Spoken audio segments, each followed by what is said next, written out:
Hello প্রিয় viewers, আসসালামু আলাইকুম। কেমন আছেন সবাই? আশা করি ভালো আছেন। আপনাদেরকে স্বাগত জানাচ্ছি আপনাদের প্রিয় চ্যানেলের আরেকটি আপডেট নিয়োগ বিজ্ঞপ্তির ভিডিওতে। নিয়োগ বিজ্ঞপ্তি প্রকাশ করেছে পরিবার পরিকল্পনা অধিদপ্তর।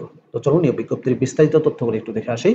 পরিবার পরিকল্পনা অধিদপ্তরের অধীন এমসিএইচ সার্ভিসেস ইউনিটের উদ্যোগে এবং ইউএনএফপি এর অর্থায়নে পরিচালিত প্রসব সেবা জোরদারি করার লক্ষ্যে ২টি মা ও শিশু কল্যাণ কেন্দ্র সুনামগঞ্জ জেলার ধর্মপাশা উপজেলার মধ্যনগর ও নোয়াখালী জেলার সেনবাগ উপজেলার কানিরহাট এবং বান্দরবান, সুনামগঞ্জ, চাঁদপুর ও নোয়াখালী জেলার ১৪টি নির্বাচিত ইউনিয়ন স্বাস্থ্য ও পরিবার কল্যাণ কেন্দ্রে সম্পূর্ণ অস্থায়ী ভিত্তিতে ৩২ জন মিডওয়াইফ নিয়োগের নিমিত্তে প্রকৃত বাংলাদেশের নাগরিকরা, শুধুমাত্র মহিলা প্রার্থীরা আবেদন করতে পারবেন।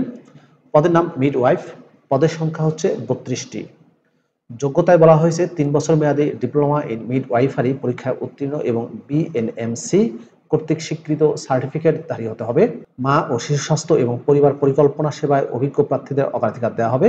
বয়সের ক্ষেত্রে বলা হয়েছে ১৮ আগস্ট ২০২৪ তারিখে সর্বোচ্চ ৩০ বছর, মুক্তিযোদ্ধার সন্তানদের ক্ষেত্রে ৩২ বছর। মাসিক বেতন সর্বসাকুল্যে ৩০,০০০ টাকা দেওয়া হবে। এছাড়াও উৎসব ভাতা, নববর্ষ ভাতার সুবিধা প্রদান করা হবে। চাকরির মেয়াদকালের ক্ষেত্রে বলা হয়েছে ১ সেপ্টেম্বর ২০২৪ থেকে ৩১ ডিসেম্বর ২০২৪ তারিখ পর্যন্ত, তবে ফান্ড প্রাপ্তি সাপেক্ষে এটি বৃদ্ধি হতে পারে। আবেদনের শর্তাবলীতে বলা হয়েছে প্রার্থীকে অবশ্যই আগামী ১৮ আগস্ট ২০২৪ তারিখ বিকাল ৫টার মধ্যে নিম্নবর্ণিত কাগজপত্রে স্ক্যান কপি সহ পরিচালক এমসিএইচ সার্ভিসেস বরাবর ইমেইলে জবস মিডওয়াইফ mchf@gmail.com এই যে মেইল দেখতে পাচ্ছেন, এই মেইলে আবেদন করতে হবে।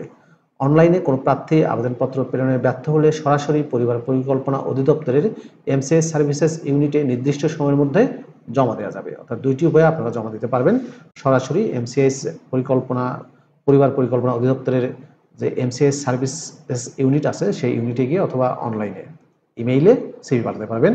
আবেদনপত্রে স্পষ্ট অক্ষরে প্রার্থীর নাম, নিজ নাম, পিতার নাম, স্বামীর নাম প্রযোজ্য ক্ষেত্রে এবং মাতার নাম, বর্তমান ঠিকানা, গ্রাম, মহল্লা, ডাকঘর, পোস্ট কোড, উপজেলা, জেলা, স্থায়ী ঠিকানা, গ্রাম, মহল্লা, ডাকঘর, পোস্ট কোড ইত্যাদি সহ শিক্ষাগত যোগ্যতা, জাতীয়তা, জন্ম তারিখ, ধর্ম, অভিজ্ঞতা, বৈবাহিক অবস্থা, সন্তান সংখ্যা প্রযোজ্য ক্ষেত্রে, ইমেইল ঠিকানা, মোবাইল নম্বর, জাতীয় পরিচয়পত্র নম্বর আবেদনপত্রে অবশ্যই উল্লেখ করতে হবে।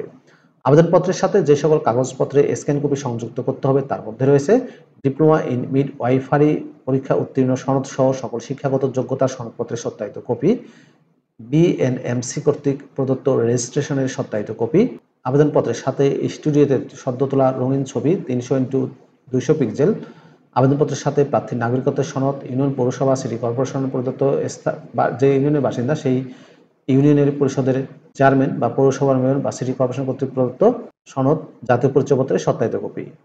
পরীক্ষায় অংশগ্রহণের জন্য কোনো প্রকার টিএডিএ প্রদান করা হবে না। ডাক্তার মোহাম্মদ মনিরুজ্জামান সিদ্দিকী, পরিচালক এমসিএইচ সার্ভিসেস ও সভাপতি মিডওয়াইফ নিয়োগ কমিটি। প্রিয় ভিউয়ার্স, এই ছিল পরিবার পরিকল্পনা অধিদপ্তরের নিয়োগ বিজ্ঞপ্তির বিস্তারিত তথ্য। ভিডিওটি কেমন লাগলো কমেন্ট করে জানাবেন। ভালো থাকবেন সবাই।